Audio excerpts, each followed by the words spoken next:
For those of you that don't know me, my name is Joe Reddick. Dr. Joe to my students. I'm a retired college professor, taught business administration and accounting, and all those neat stuff, all that good stuff. My wife taught social work. But that's why we've been married for 63 years. She's right-brained, I'm left-brained. So they don't match. Oops, there she is. Oops, I better be quiet.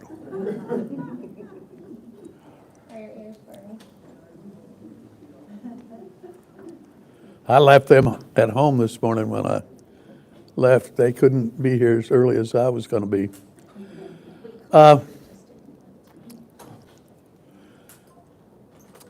We are going to dive into 2 Peter.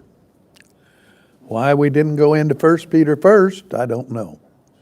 But we're going to go into 2 Peter first.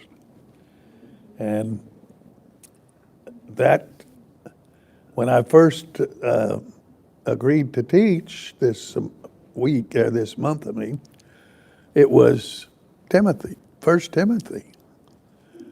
Well, that's not so bad. Then it got changed to 2 Peter. Well, I thought that was a little bit out of order. But here I am. And here we go, 4 weeks. I will learn more about the electronics. I have a very short video that I'm going to show, but it doesn't have to be shown today. But we will get started. There are only 3 chapters in 2 Peter. So that's, I don't say that's a blessing because there's an awful lot of knowledge in those 3 chapters. So, are there any questions before we get started? Because I'm going to have some for you as we go on. I was a professor so long that can't have a class without questions. And whether they're written questions or we sit around and talk about them, we got to find out what we think about what we're talking about. Okay. 2 Peter, as well as 1 Peter. 2 Peter, as well as James and Jude and the epistles of John. Excuse me. Are usually referred to as the Catholic epistles. We don't mean the Catholic Church. They're general. They're general. So that's what these epistles are, and it's more than likely why they are coming in at the end of the New Testament. This terminology of Catholic and even general was used early in the 2nd century by some of the writers in the church. The term Catholic is used in the classical sense, and it does mean general. So that's why we put Catholic and general. Now, the reason that we're talking about the classical sense, talking about general epistles, it's assumed that these writings were addressed to the church at large and not one specific group, like Corinthians, for example. That 1 and 2 Peter were generally thought to have been written to the same group of people, though it's not stated to what group it's being written to. From what we can glean from the readings,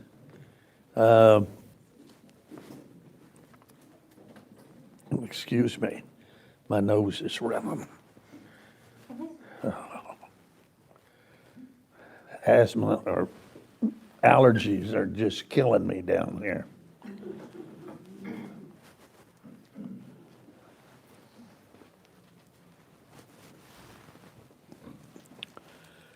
Pardon me.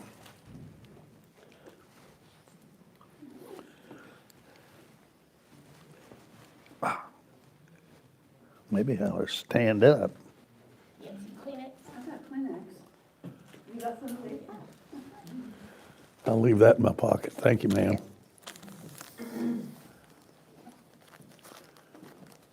That's the other Dr. Reddick, by the way. She's our second daughter. She lives up in Denver. And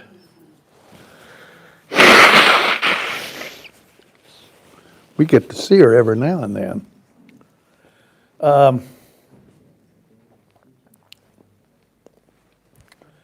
The classification of general is really not accurate as far as being addressed, the letters being addressed to the church at large rather than to a specific congregation.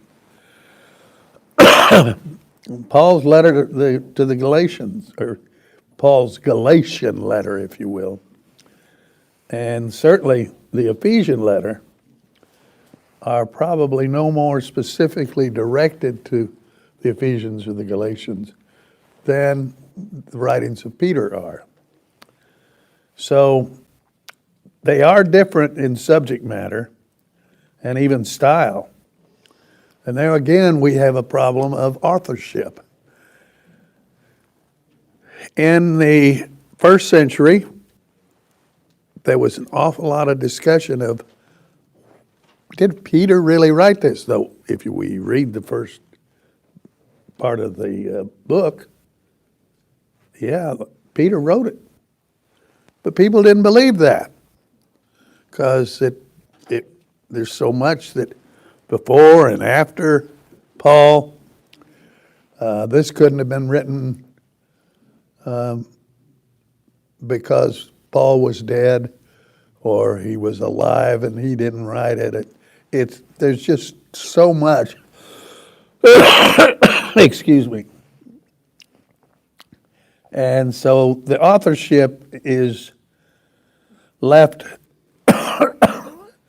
open, but there is at least one common theme. They both letters, and I'll quit talking about 1 Peter in a couple of minutes, but both letters deal with serious problems which the early church was facing. 1 Peter is concerned with that danger which threatened the church from the outside, namely persecution. And 2 Peter was written at the end of Nero's reign. He was the emperor at the time, and probably the cause of Peter's death. But the persecution that the Christians were undergoing was a danger that Peter was concerned with. And the 2 Peter, the second book, along with Jude, warns that the enemy which attacked the church is able to cope better with the perils from the outside rather than those from within. And so the false teachers is one of the things that during the writings of 2 Peter, this was concerning Peter. So it has pretty much been proven that Peter is actually the author excuse me. And First Peter was warned of the threat to the church from outside the persecution. Second Peter suggests a more subtle but no less dangerous from the threat inside, namely the false teaching, as I mentioned. Peter does not identify heresy by name with what it was that they were teaching inside the church. One feature of this false teaching is the practice of immorality with a sense of impunity. I can't even read. Impunity. This sounds like a perversion of the doctrine of God's mercy and grace. Now, if the anecdote of persecution in the first epistle is hope, the answer to heresy in the second epistle is knowledge.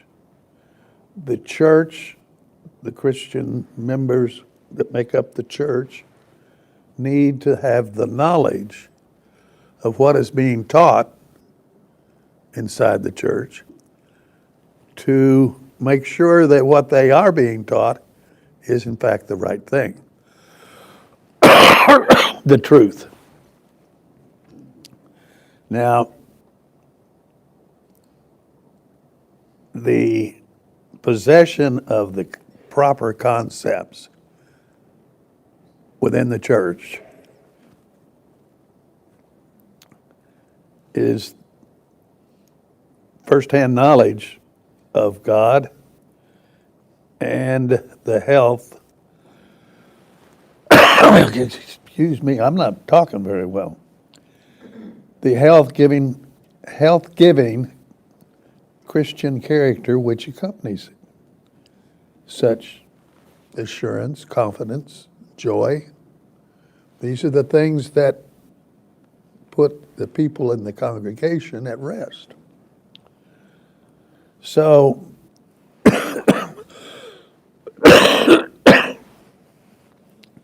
we don't have any, as far as the historical background is concerned, it's 2 Peter. We don't have any indication that the recipients of the letter is found in the salutation in the first verse of 2 Peter. And as a result of that, some authorities feel this is truly a Catholic epistle, an epistle written to the church in general and not to a specific group of Christians. Can I say something? You betcha. Please do. 2 Peter 3:1 acknowledges where he says, I now write unto you. So that lets me know that he did write. Yes. I have no doubt that he wrote it, but there were a lot of people in the first century with their own conspiracy theories, much like what we call conspiracy theories today, and something to rouse.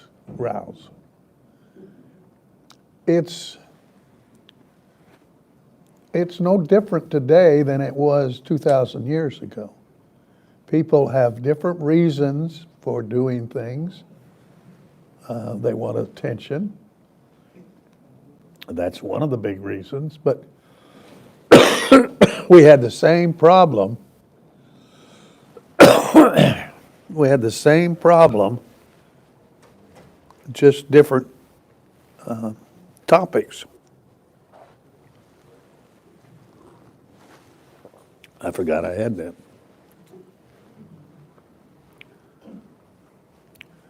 And please, don't let me inhibit you from asking questions, please.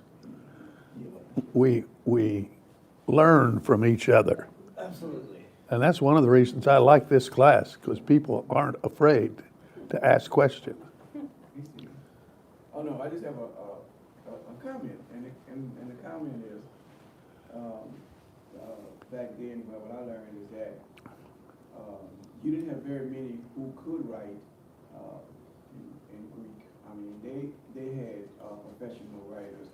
I mean, even, I don't even think Timothy wrote. Paul wrote very seldom.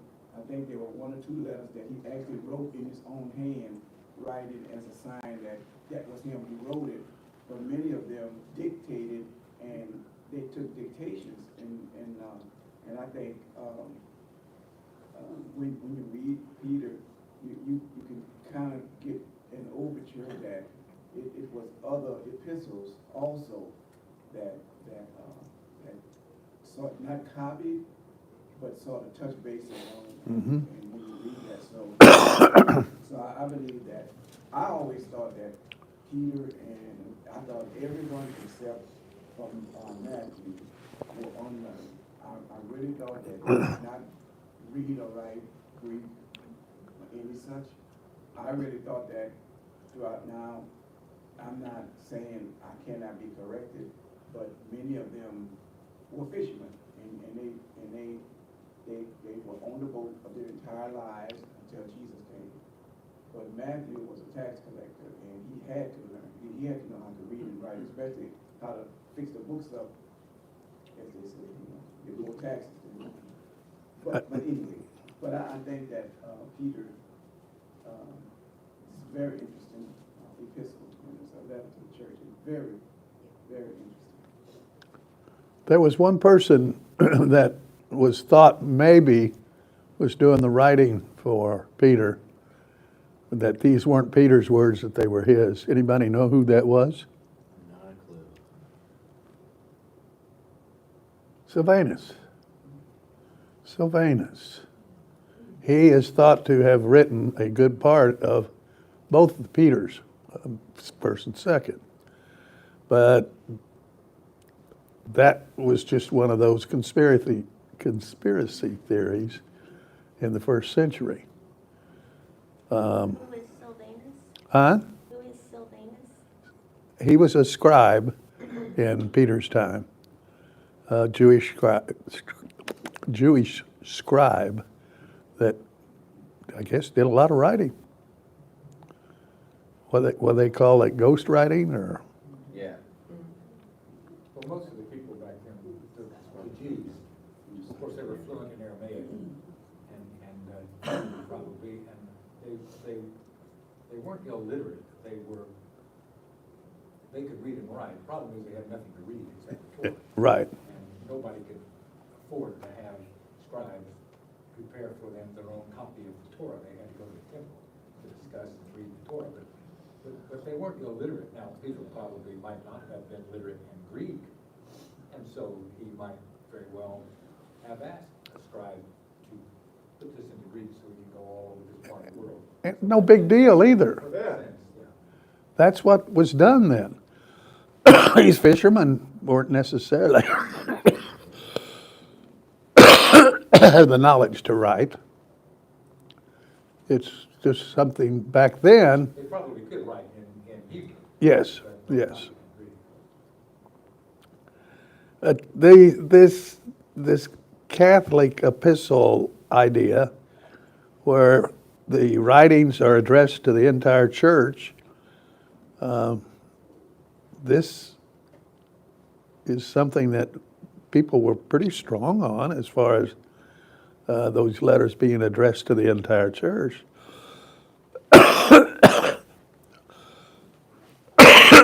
Most letters, however, are sent somewhere. The reference to Peter's previous epistle is in the 3rd chapter of the 1st Peter. Unless this earlier letter had been lost, as some commentators would suggest, it was definitely Peter's writings, or if not his writings, his thoughts. And all these writings were sent to all the churches. It was sent basically everywhere, not addressed to specific churches, but they wound up in a church. And Peter did allude to his death by martyrdom in the 14th verse of chapter 1. And this was based on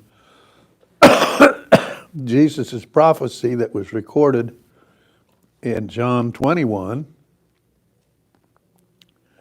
And it was an event that was even recorded in Matthew. And he pointed it back to the earlier epistle mentioned in chapter 3, verse 1. I'm so sorry. I don't cough when I'm writing, just when I'm talking. Do you need more water? I got a handkerchief now. I couldn't get it sitting down. Now, it wasn't until the beginning of the 3rd century that writings of which have come down to us at least make any mention of the epistle of 2 Peter. Even then, when it is recognized, doubt is expressed that Peter wrote it.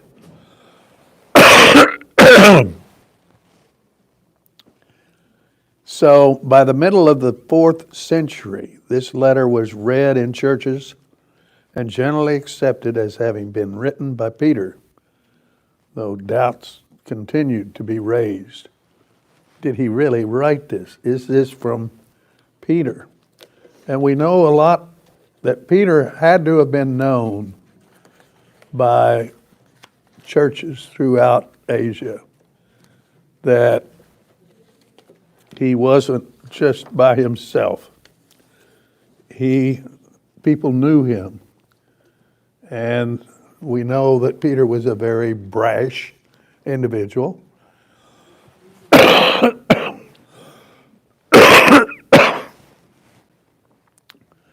The second coming of Christ has been, Let me get you some water.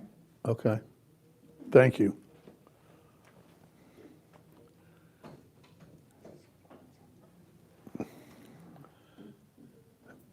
The criticism of whether Peter wrote this or not has probably been more skeptical of 2 Peter than any other within the New Testament.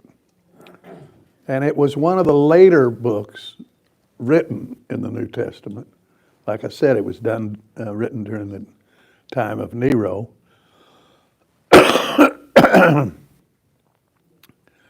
And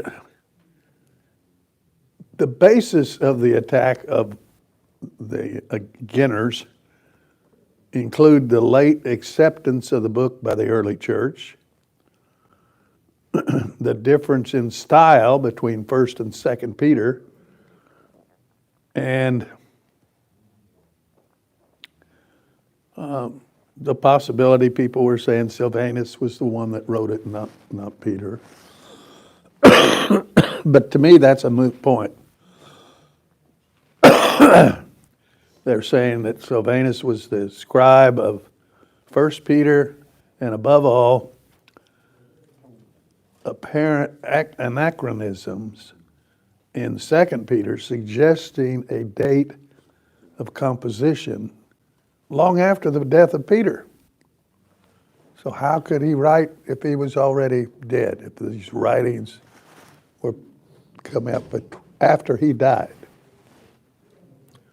So that's really, what'd you get, cold water? Mm-hmm. Thank you. It had ice, but it melted on the way.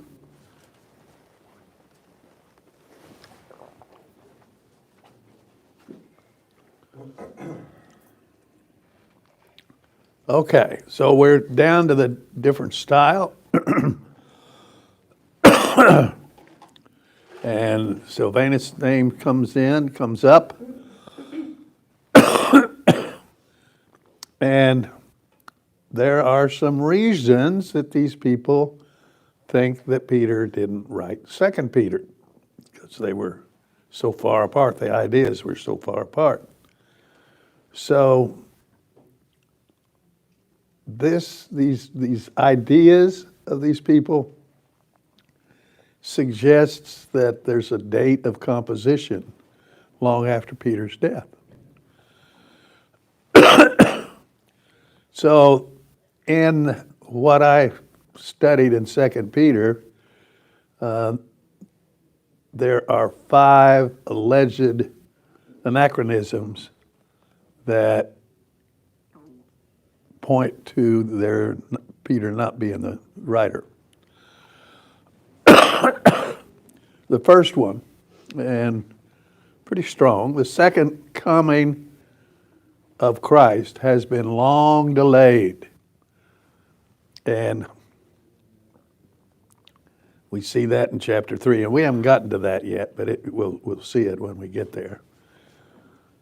Paul wrote 1 Thessalonians around 52 AD, long before this was thought to have been written. And one of the earliest writings in the New Testament was written by Paul in 52 AD. And this was to deal with some who felt the return of Jesus was long overdue. And Paul talks about that in 1 Thessalonians 4:13. The second anachronism is that it's in John. It must have been written already, since Peter refers to its contents, and the Gospel of John was surely written after Peter's death. The Gospel of John was written after Peter's death. Well, okay. But in the first place, it's not a known fact that John's Gospel was written when they think it was written.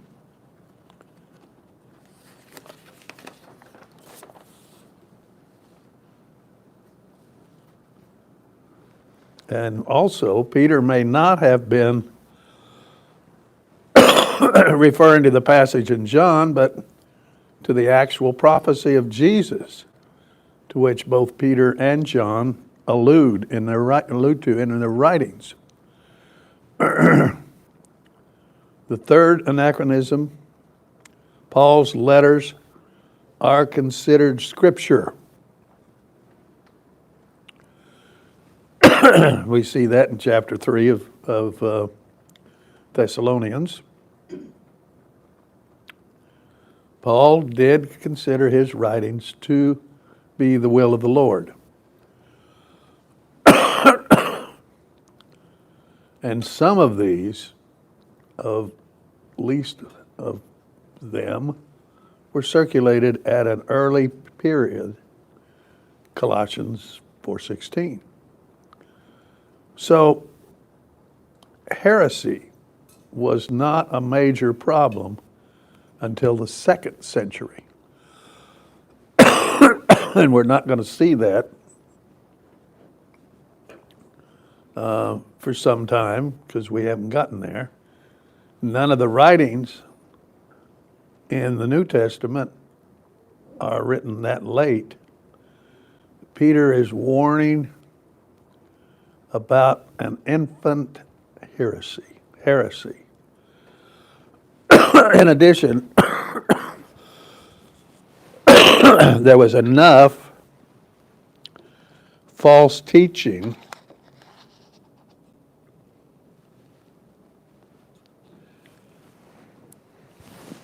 in the early church to warn about the heresy.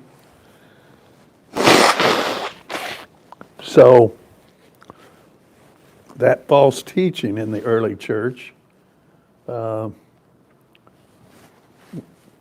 kept things hopping. Again, it's like the conspiracy theories that we keep talking about.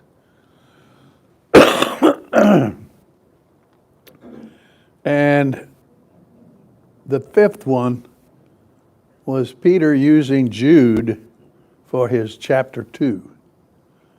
And Jude was written after Peter's death.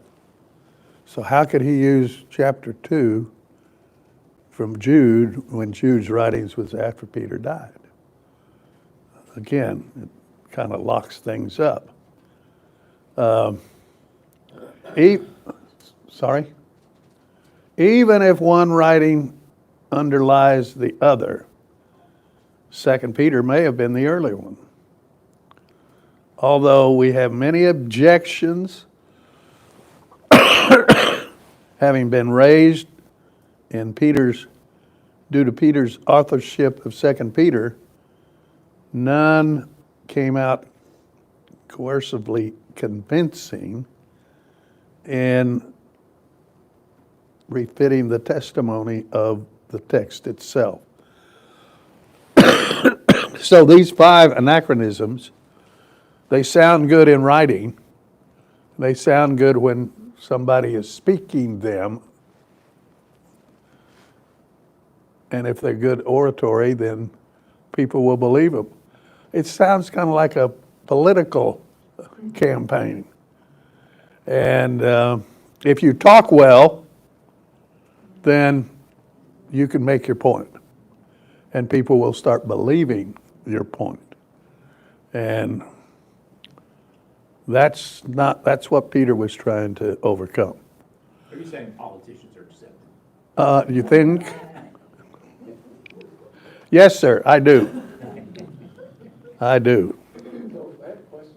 Yes, sir. I mean, more a question like for, thank you. Peter wasn't Peter known, according to Paul, Peter was a minister of the circumcision. Of what? Circumcision, the Jews. Uh-huh. His ministry was toward the Jews. But when you read Second Peter, I ain't got to the rest of it yet. It sounds as if he's writing to the Gentile church. I mean, unless I'm looking at it in a different light. Uh-huh. So Peter was a minister that he ministered toward the Jews, and Paul, and I think some of the deacons ministered to the Gentile church. Right. I think that's pretty straight. So I think that's one of the reasons that they thought that Second Peter was a copy of a letter that they put together, and they put Peter's name on it because it sounds as if it's being written to a Gentile church and not a Jewish church. That's all. I in the comments could be off. I don't know. So. Anybody else have some ideas? You got to have a conspiracy theory. I have a conspiracy. Okay. Just like Paul, when Paul was losing his eyesight, he had someone write for him when he sent those letters to whether or not it was the churches here or the churches there, but he would acknowledge, I, Paul, I write unto you, greetings. Peter did the same thing, hypothetically. He wrote it, but he had somebody else write it, maybe for him. It's just like books that's written today. They have scribes and people who write those books, but when they say author, that person who came up with all of the information, name is under the author. They didn't physically write it, maybe. Somebody like Sylvanus, a scribe, would ghostwrite it, write it in their words, proper language, proper grammar, things like that. That's what a Sylvanus would be called on to do. But he didn't write it. He may have physically written it, but not thumped it up. When did Sylvanus live? I'm sorry, When did Sylvanus live? Long after Peter died? yes. Well, then. He was at least 68 AD. And Peter was dead by then. Then why do we think Sylvanus was the scribe who actually wrote it down? Do they think he's the one who wrote it and then rather arrogantly said, this is Peter writing? Or what was he trying to convey? These are the things that I heard Peter say? Well, he didn't come out and say, Peter commissioned me to write this. He said, Peter says he wrote it, or this is my letter. I think there's some communication lapses between a scribe and the person that's given the scribe the information. And of course, we're talking 2,000 years ago. Things were a little different then than we do it today. Are they absolutely certain that Sylvanus was the scribe who wrote it? No. I mean, a lot of this is so old that they're just having to hang it on a peg somewhere that this is what happened. So Sylvanus is a typical scribe. He's a scribe. Who wrote in Greek, but we're not, this is a question, not a statement. We're not sure then that Sylvanus is the one who actually scribed this. No, we're not. I haven't found any such language that we know for sure that Sylvanus wrote these things. Okay, do they know who might have? I haven't read that either. It wasn't written by Peter, but it would say nevertheless, I, Peter, am writing this. Yeah. It doesn't say that. So this may be an ignorant question, but hypothetically speaking, how would this have happened? Is this the author, I'm going to speak in my own vernacular, and someone who knows both languages is going to write it down in Greek? I mean, it seems like maybe there could have been, if he had written it himself, a Hebrew version, and then somebody came along and, oh, I'm going to put this in Greek. How would that have worked? I wish I was a historian and instead of an accountant. I'm sure they kept his writings, like we keep records today, and someone decided to write it in Greek and wrote it and then published it. It's not, like. Which is an entirely different concept of what we have today of writing and publishing.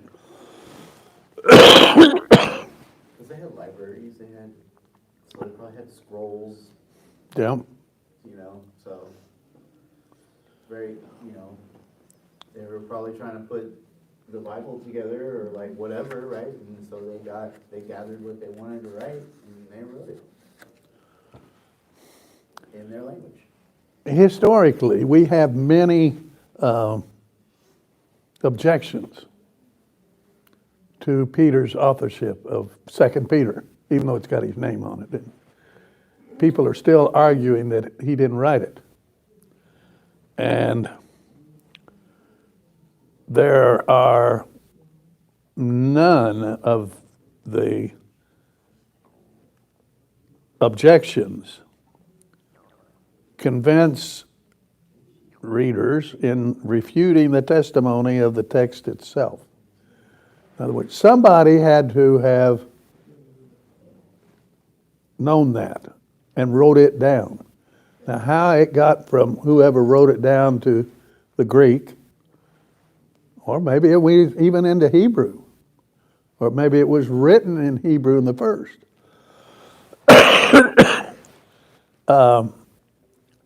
It would be unusual for a fisherman to be able to write knowledgeably like this in Hebrew, because they didn't have that kind of training. They weren't educated in that way. They knew how to fish. And tie knots. Tie knots. Well, Paul was irrefutably a scholar. He was a scholar. Who did he learn under? And you mentioned earlier that Paul considered par with Scripture. Right. Did Peter consider his comments to be on par with Scripture? I don't think so. I don't think Peter was that educated. Paul was an educated man. We knew that. Gamaliel was his teacher.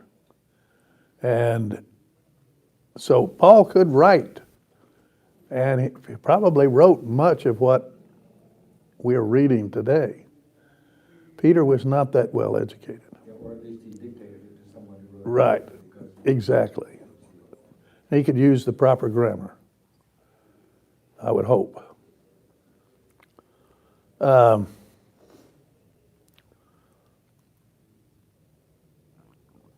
So we've got these objections, but none are really convincing in refuting the testimony of the text itself.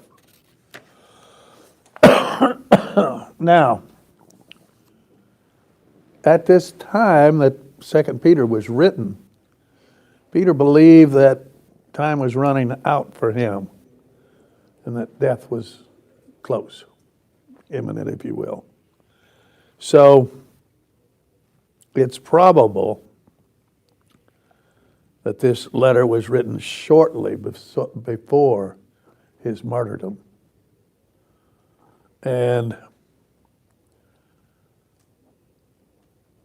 it possibly could be dated as late as 68 AD, but probably a little earlier than that. And I am firmly believing that Peter was the author of both letters. And I think that's part of what has been the problem with him being ascribed as the author. Okay, questions, comments? We're getting close.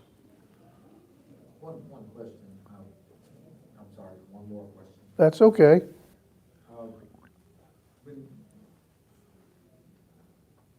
And I'm an old geezer, I just lost it, never mind. Well, that's not bad. I have that problem too. And I'm an older geezer.